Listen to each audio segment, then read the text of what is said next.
you tell me how you learned about Riley's diagnosis?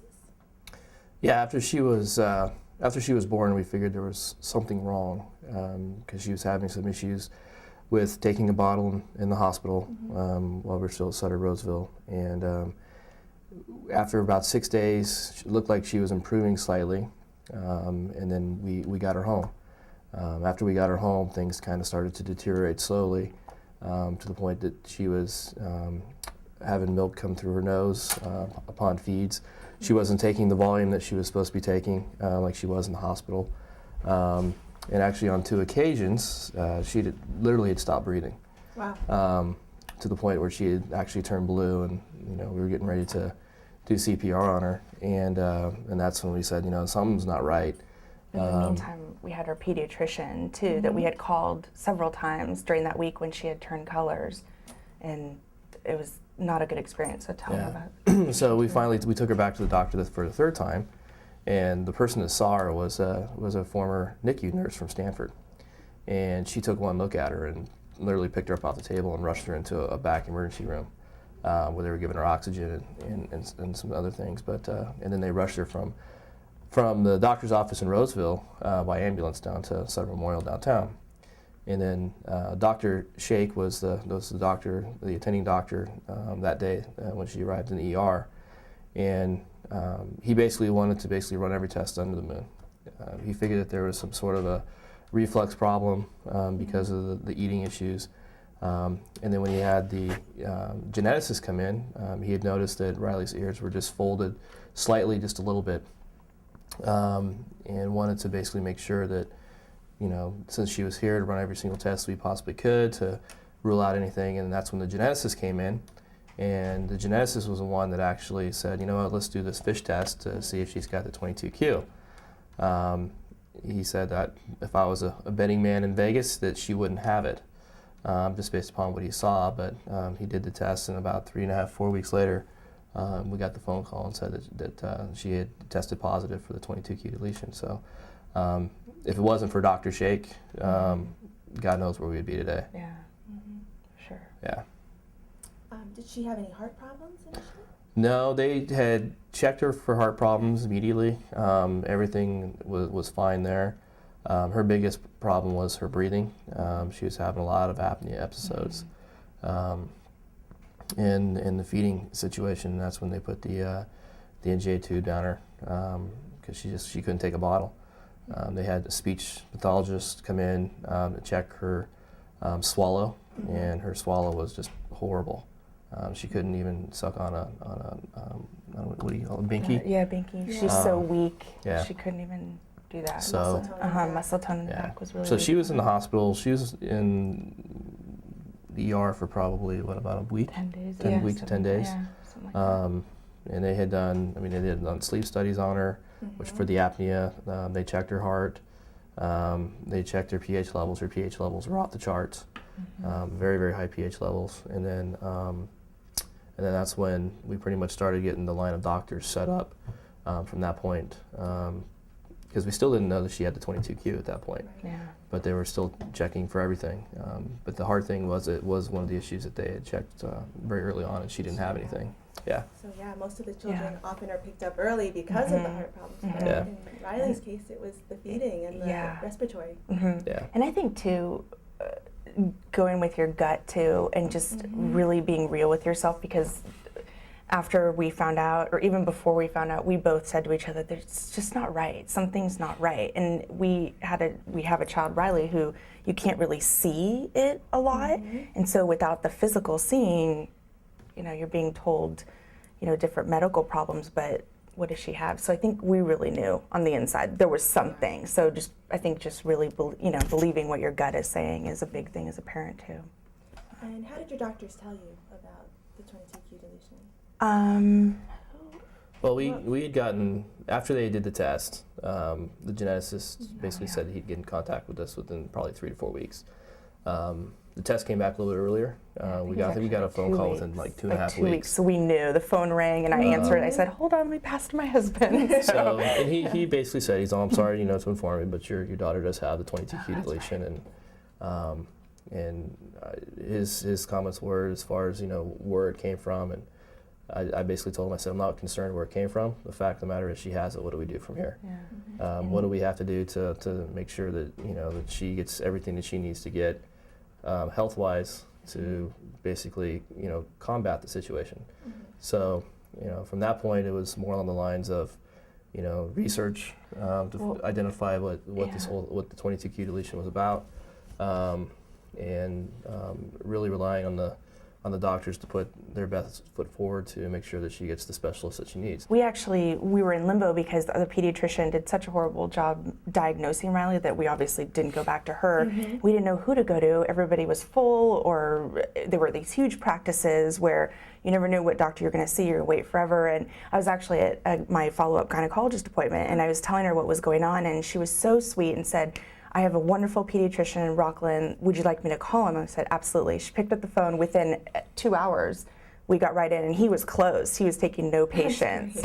So because of her and, just telling your story to a fellow doctor, and maybe they have a referral or a way in. And that's how we found our pediatrician, who is fantastic. Wonderful.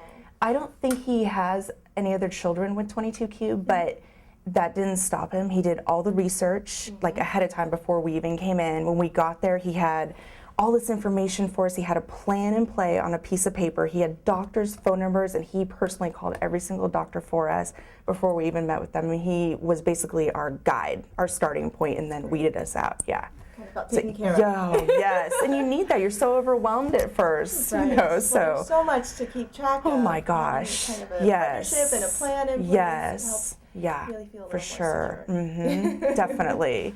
And not just being another patient. So many doctors we went to at the very beginning, it was like you just felt like another person, but he never made us, even to this day, makes us feel that way. He's great.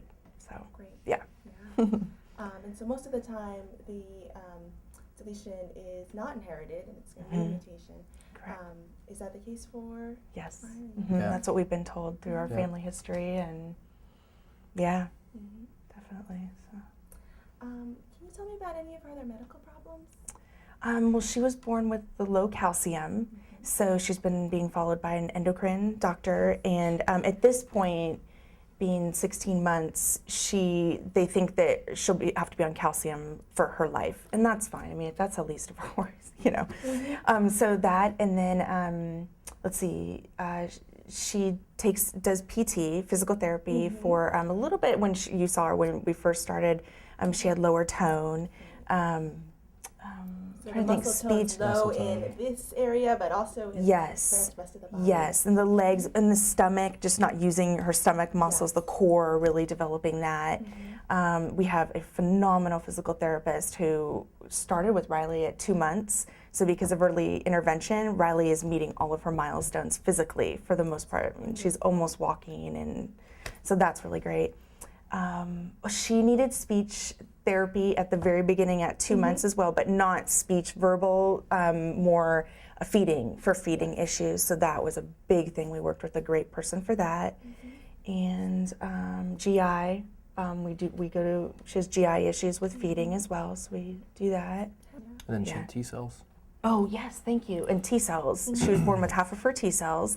But the good news with her situation is we've been being followed by Dr. Wara at UC San Francisco, and she's great. She's supposedly one of the best immunologists in the United States. And so, and she said based on, she has her T cells tested every 6 months, and based on where they are now, they keep increasing. And I guess they put it on a what would you call that?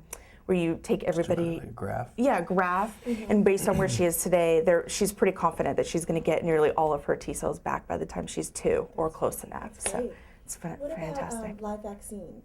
We, and thanks to Dr. Wara again and our pediatrician who did his research, no live vaccines at all. She's encouraging us to hold off until at least after 2. She said, it's kind of controversial. Some doctors will do it when T cells are at a certain level, but she thinks that even though she could have them, she wants us to hold off, so just really to be on the safe side. With a, good immunologist to make those sorts of decisions. Yes, for sure. And a supportive pediatrician who's not going to push things on you too that he thinks or she thinks are important, but immunologist doesn't, so. Yeah. So there are a lot of specialists that she has to see. Right, exactly. Can you tell me more about the feeding problems? Yes, as Mike said at the beginning, that was one of our huge issues with this whole thing. And when she was in the hospital, we left having the NJ tube down into her jejunum, is that how you say that? And that only lasted, I think, about 3 weeks. She kept on pulling it out. We kept on going back down to Sutter Memorial to have it being put down back in. So finally, her GI doctor, put it in her stomach, so it was still down her nose. She kept pulling it out. So finally, Dr. Davey said, we really should talk about the G-tube. And so anyway, she had the surgery for the G-tube, which pretty much was a nightmare for us, our situation at least. And it was really difficult, not only to see Riley, but Riley had a really hard time with the surgery as well. When we left, I'm not sure, I forget now, it's been a while, there was that long, do you know what that's called? The long extension thing right after the surgery that they have coming out. Kind of keep the area open. Yeah, you have to have it there until she gets acclimated for like 6 to 8 weeks before they can actually put the Mickey button in. Yeah. And that, our experience at least, was terrible.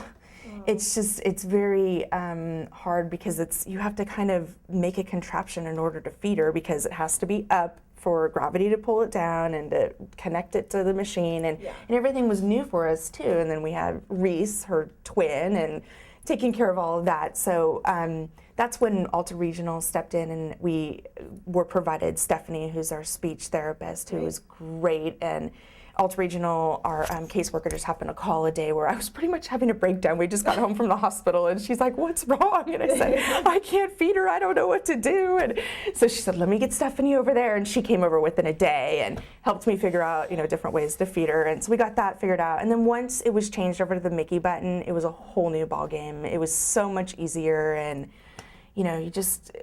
it's a lot of work, but you just figure it out. And I think the biggest thing is really having family support with the feeding and teaching them how to feed your child as well, because we never could leave the house, and we had to be in it, every 2 hours, every 3 hours when her feedings were there, because we were the only ones who knew how to feed her. And so it's a lot to take in. So I would say family support's a big one with feeding. You have to have somebody else who knows how to do it, because it's... Well, getting the reflex under control was a big issue. That was big, yeah. Because that was causing sleep apnea. She had the Nissen. So when for the first 2 months before they did the Nissen in the feed tube, she was having some severe reflex episodes even in the middle of the night, which was causing the apnea. Mm-hmm. So she was hooked up to an apnea monitor. That thing was going off a couple times an hour throughout the night. So you're kind of sleeping with with one eye open type thing. But as soon as they did the stomach wrap or the Nissen, that she was still having the the violent reflex episodes, but everything was staying within her stomach. And as soon as that surgery was completed, the apnea went away. There wasn't any more episodes. So that was a big issue, especially allowing her to sleep better, because she wasn't pretty much confined to being strapped down into her crib to where she couldn't move around and having all the we had to wires and tubes in our crib. it was a mess. So that even though we still had to deal with the feeding tubes and all that stuff, it was better than what we were having to deal with. And I would also say too, in line with the feeding is, and of course, have your pediatrician follow you or your GI doctor along the way. But for us, we were really encouraged by one doctor in particular to really encourage bombard the mouth, use sippy cups, use a straw, try to get her to eat. We were starting this at like 4 months. Like the oral stimulation. And I know we'll talk about doctors a little bit later, but one doctor speech who was following Riley didn't want us to do any of that until like 10 or 11 months, and thank God for this other doctor who really encouraged us to oral stimulation. In the area, not necessarily to take them no. just to have Put food on your, exactly. And thank God for that, because I really truly feel in my heart that that's why Riley is doing so well with the feeding, and she's going to get her feeding tube out very soon. And so that's what I would say. Does she still need the feeding? Yeah, we met with the GI doctor about a month ago, and we're happy to report that she said don't use it. I guess you have to wait 6 months to have it in to make sure that she maintains her weight and that sort of thing. And so about September, hopefully we'll be getting that out of there. So by mouth. everything That's by great. mouth, liquids, food. So yeah, she eats a lot. What about, how often is her hearing checked, or has she any problems with her ears, nose, throat area? Yeah, what's interesting about that is we actually didn't really pay much attention to her ears at the very beginning until we came to UC Davis to be seen by the panel at UC Davis, and they said, well, let's check her ears. And for one, she had a lot of wax buildup, so they took that out right away.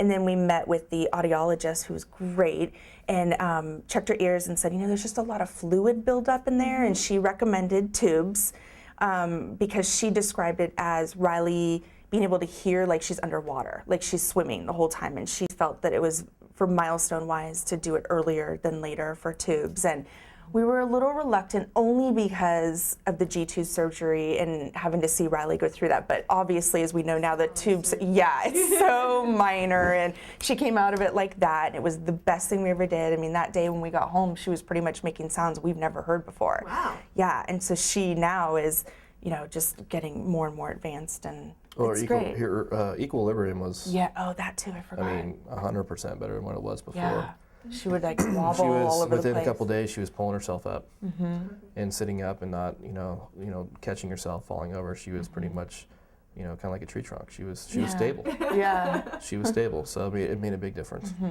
Yeah. definitely. Let's see. Can you tell me about any developmental issues or delays?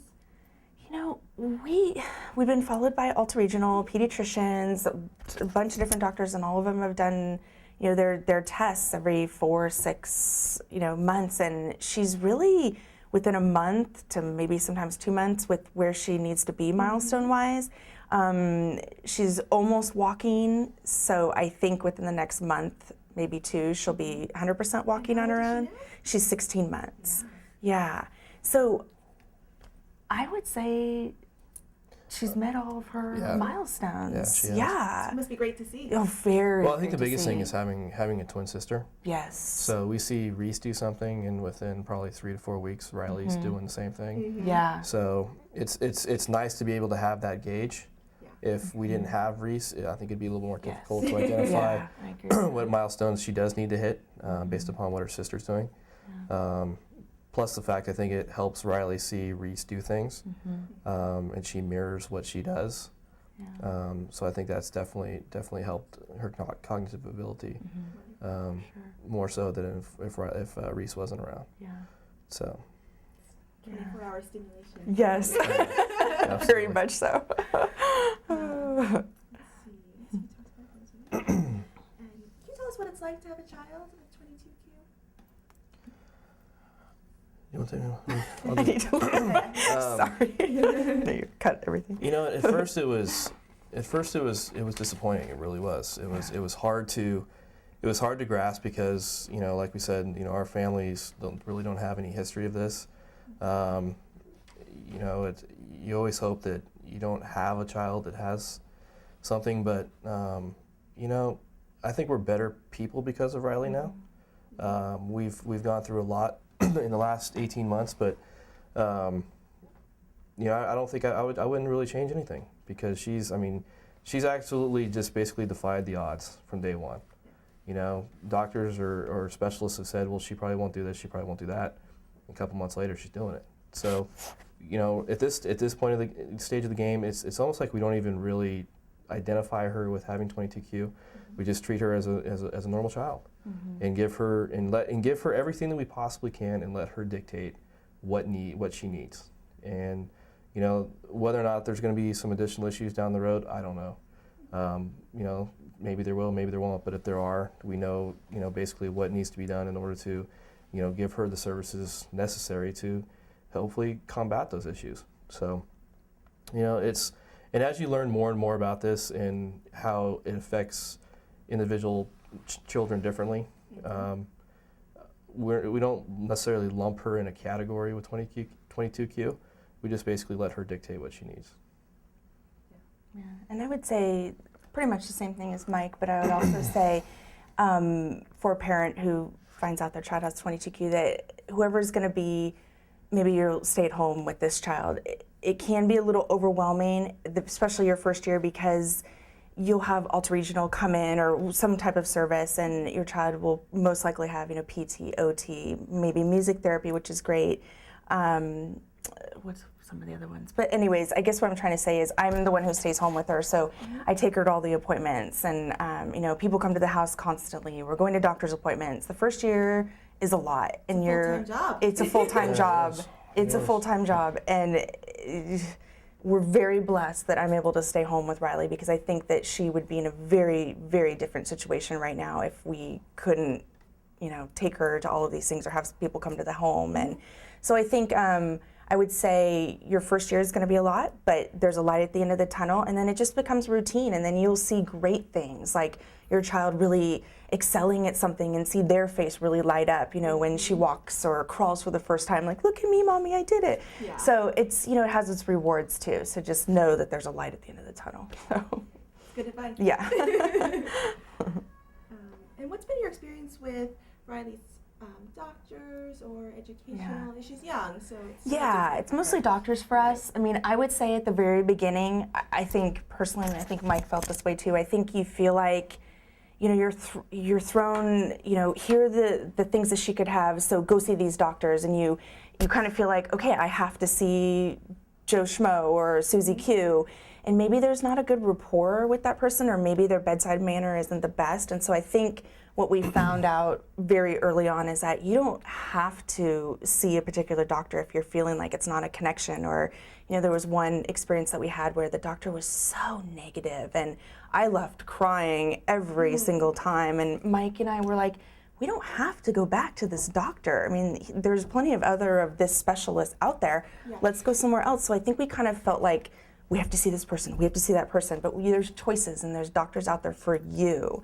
And so, finding that fit. And I mean, for the most part, it was positive, but there were other experiences too where we would go to a doctor and they had no clue what a 22q was, but then they would quote a fact of maybe they just, I don't know, I just kind of felt like maybe they had gotten on the internet, researched a little bit, and then told us some negative things. Nothing was ever positive, ever.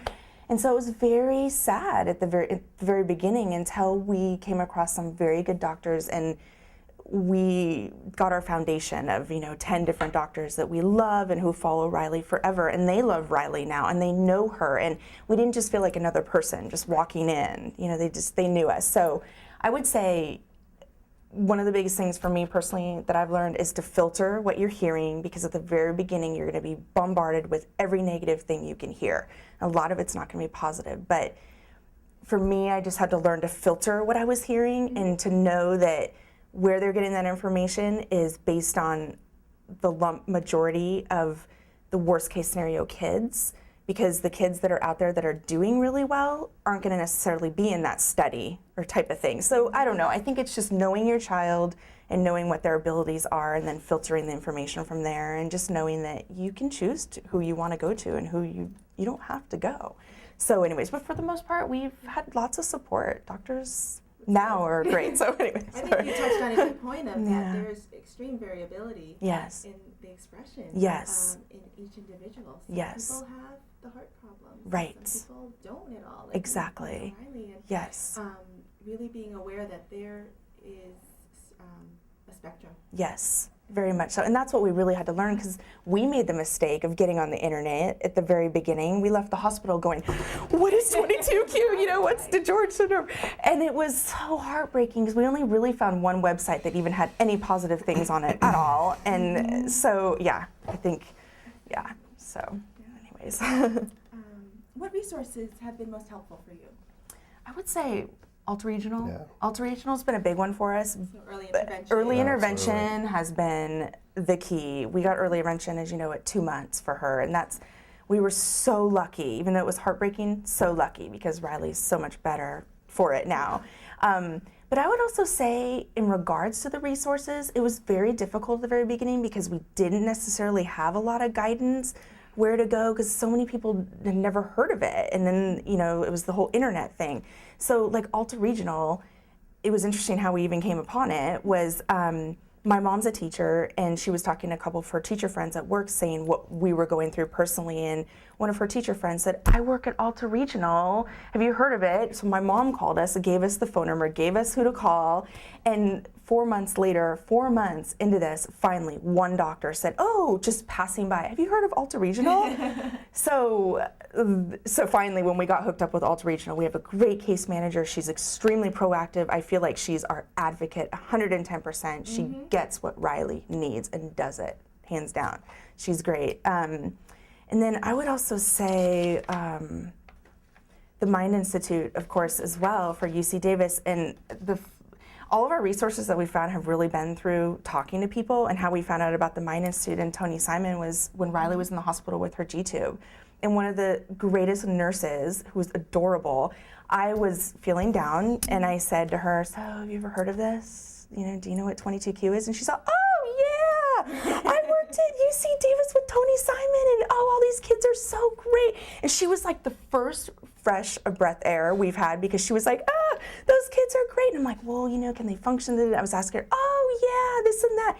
She was so great, and she said, well, let me write down Tony's information, gave me Tony's email address, and said, we have a function coming up in the next couple of weeks. And I immediately emailed Tony when we got home, and he emailed me back, and that's how we found out about this. No one told us necessarily, we asked. So really just asking the questions, asking professionals, because they're the ones who know, asking teachers, maybe you have a friend who's a physical therapist. I mean, just really rely on the people that love and care about you, because those are the people who are going to really guide you.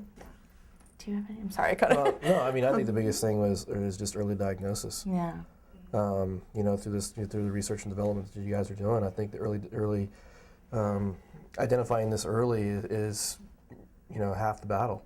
Mm-hmm. And talking to some parents from referrals that we've gotten from Dr. Miller, that has a couple of kids under his care. For immunity issues with the 22q, and basically talking with those parents is the fact that their kids weren't even diagnosed until you know, age 4, 5, and 6. 5, right. Yeah. You know, by that time, I mean, you're already starting to pretty much have your own, you know, your development's pretty much done. Sure. So just God knows where we would be if it wasn't for the fact that she got diagnosed as early as she did. I mean, it's almost a miracle. Yeah. Really. Yeah. It really is. And then, do you have any advice for other families? You know, the biggest thing is stay positive. You know, you get, like Michelle said, you get so much negative stuff thrown at you, as far as, you know, the whole spectrum of potential problems that might arise within your child. You know, and just take them one by one. I mean, you know, we were going through, you know, the MRI for the heart. Oh, yeah. You know, we're sitting there for an hour as they're checking her heart, and you see everything on the screen, and when we're done, we're like, okay, so what's the diagnosis? She's all, well, I can't tell you. She's all, the doctor has to review it. To wait 2 weeks. And it's like okay, if this was your child, would you want to know? She's all like, all I can tell you is that there's really nothing to worry about. I said, okay. So I mean, that was a big concern, because with the statistics being that you know, there's a very good likelihood that she won't survive. You know, and then going through the immunology portion of it, and then having over the last year, you know, 14 months, having her quarantined. You know, we still have a lot of friends and family that have never seen met that Riley. Yeah. Because of that, just in the fear of the fact that, you know, if she does get, you know, sick, we didn't want to be back in the hospital again. So really, I think the thing is just, you know, the early diagnosis, maintaining a positive attitude, you know, rely on family and friends for support, you know, rely on good doctors to get you through, and, you know, take the good with the bad, and let your child dictate what the needs are, and just make sure that, you know, you put everything that you possibly can in front of them, and let them respond, you know, to the care like Alta Regional. You know, that's really been kind of the biggest leg of support that we've gotten, and probably the most important piece of this whole puzzle, and where she is in her development stages. And I would say too, just allowing yourself time to deal with what you've just been told, and it's okay to feel sad or why us. It's almost like we felt like we were going through a grieving process. you know, and it lasted a while, but we have, you know, really good friends and family who are there for us. And I think one of the biggest things too is don't shut down with your partner. Really communicate with your spouse, and there's no blame. It happened. It is what it is, so deal with it. But allow yourself that time. It's okay to feel sad about it, but, you know that your child's gonna be okay. You know, and now we're just in such a different place, and as soon, you know, the lights started, you know, appearing, and things are great. And I would also say too, I know instinctually someone's gonna wanna go run on the internet and go check out everything.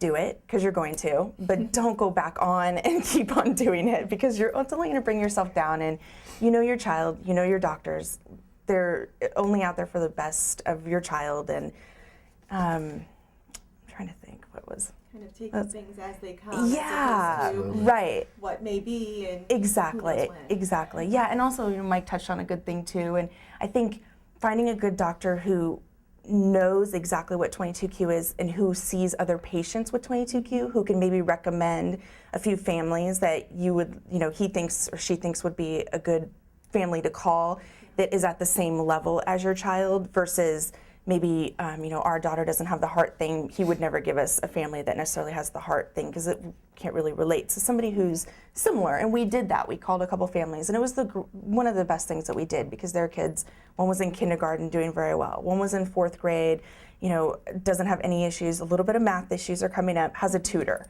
you know, so there's ways to deal with these things, and yeah, so, yeah.